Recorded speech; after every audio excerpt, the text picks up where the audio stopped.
कल्पना करा एका गरीब विद्यार्थ्याची ज्याच्या घरात वीज नाही पण डोळ्यात स्वप्नांचा उजेड आहे.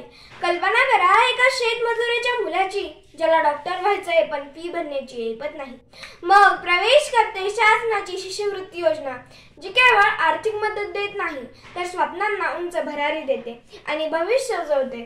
स्वप्नांना उंच भरारी देणारे आदरणीय परीक्षकगण, ज्ञानदीप प्रज्वलित करणारे प्रेरणादायी शिक्षकवृंद आणि माझ्या वक्तृत्वप्रेमी मित्रमैत्रिणींनो, मी कुमारी सौम्या स्वप्नाली शाल बनसोडे, इयत्ता 7वीची विद्यार्थिनी, Vidyapratishthan English medium school Baramati येथून आज या ऑनलाईन स्पर्धेत माझे विचार मांडत आहे.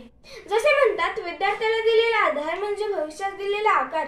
या विचाराने प्रेरित होऊन आज मी शिष्यवृत्ती योजना आणि तिची अंमलबजावणी या विषयावर बोलणार आहे. मित्रांनो, आपल्याला माहित आहे का शिष्यवृत्ती का आवश्यक आहे? कारण भारतात लाखो विद्यार्थी आर्थिक अडचणींमुळे शिक्षण थांबवतात, म्हणून शिष्यवृत्ती आवश्यक आहे. शिष्यवृत्ती म्हणजे फक्त रक्कम नव्हे, ती स्वप्नांना वास्तवात आणणारी शक्ती आहे. चला वेळेच्या प्रवासात थोडे मागे जाऊया. ब्रिटिश काळात केवळ काही मोजक्यांसाठी शिष्यवृत्ती होत्या, परंतु स्वातंत्र्यानंतर मात्र परिस्थिती बदलली. डॉक्टर बाबासाहेब आंबेडकरांनी सामाजिक न्यायासाठी विद्यार्थ्यांना शिक्षणाचा हक्क मिळवून दिला. महाराष्ट्र शासनाने ही विद्यार्थी हीच खरी संपत्ती या विचारातून विविध योजना राबवण्यास सुरुवात केली. आज direct benefit transfer, online portal यामुळे प्रक्रिया सोपी झाली आहे. भूतकाळाची पाने उलगडली की शिक्षणातील संघर्ष दिसतो खरा. भूतकाळाची पाने उलगडली की शिक्षणातील संघर्ष दिसतो खरा. योजना जेव्हा जन्म घेतात, भविष्य उजळतं प्रत्येक पिढींचा, भविष्य उजळतं प्रत्येक पिढींचं. इतिहास जाणून घेतला, आता पाहूया विद्यार्थ्यांच्या स्वप्नांना आकार देणाऱ्या काही प्रमुख योजना. प्री मॅट्रिक आणि पोस्ट मॅट्रिक शिष्यवृत्ती, आर्थिक दुर्बल घटकातील विद्यार्थ्यांसाठी. डॉक्टर पंडित जवाहरलाल नेहरू परदेश शिक्षण योजना, उच्च शिक्षणासाठी विदेशात जाणाऱ्या विद्यार्थ्यांसाठी. दिव्यांग विद्यार्थ्यांसाठी विशेष योजना, शिक्षणातील अडथळे दूर करण्यासाठी. आणि सर्वात महत्त्वाचं उदाहरण म्हणजे सावित्रीबाई फुले मुलींसाठी योजना.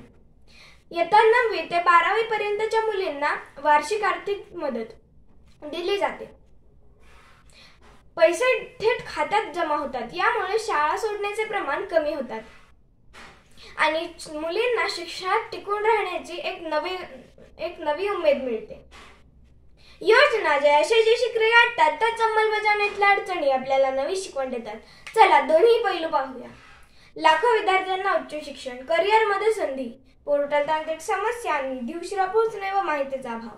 उपाय: अर्ज प्रक्रिया सोपी करणे, पारदर्शकता बळकट करणे, जनजागृती वाढवणे, हेल्पलाईन सेवा वाढवणे. कधी ऐकलंय का शिष्यवृत्तीमुळे एखादं आयुष्य बदललेली गोष्ट? चला अशीच एक छोटीशी गोष्ट ऐकूया. विदर्भातील एका शेतकऱ्याच्या मुलाने शिष्यवृत्तीच्या मदतीने IIT मध्ये प्रवेश मिळवला. आज तो देशातील नामांकित संशोधन संस्थेत कार्यरत आहे आणि म्हणतो, शिष्यवृत्तीने माझ्या स्वप्नांना पंख दिले. मित्रांनो, शब्दांच्या सुरातून एक भावना व्यक्त करते. कधी स्वप्न थांबली, कधी आशा हरवल्या, पैशांच्या कमतरतेने वाटा बंद झाल्या. मग शासनाची योजना आली हसरी, स्वप्नांना पंख देत उंच भरारी खरी.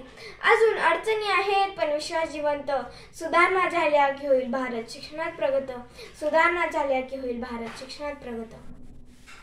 शिष्यवृत्ती योजना ही फक्त आर्थिक मदत नाही, ती स्वप्नांना वास्तवात आणणारी शक्ती आहे, उज्ज्वल भारत घडवणारी प्रेरणा आहे. कारण विद्यार्थ्याचे यश हे देशाच्या प्रगतीचा नांदणे आहे. मित्रांनो, शासनाच्या या शिष्यवृत्ती योजना केवळ माहितीपुरत्या नकोत, आपणच त्या वापरून आपल्या स्वप्नांना नवी दिशा देऊया. शिक्षक, पालक आणि विद्यार्थी सर्वांनी मिळून शिक्षणाचा प्रकाश घराघरात पोहोचवूया. शिक्षक, पालक आणि विद्यार्थी सर्वांनी मिळून शिक्षणाचा प्रकाश घराघरात पोहोचवूया. प्रश्न एकच, आपण बदल घडवून आणणार की बदलाची वाट पाहत राहणार? उत्तर तुमच्या व माझ्या कृतीतच आहे. धन्यवाद. जय हिंद, जय भारत, जय विद्यार्थी.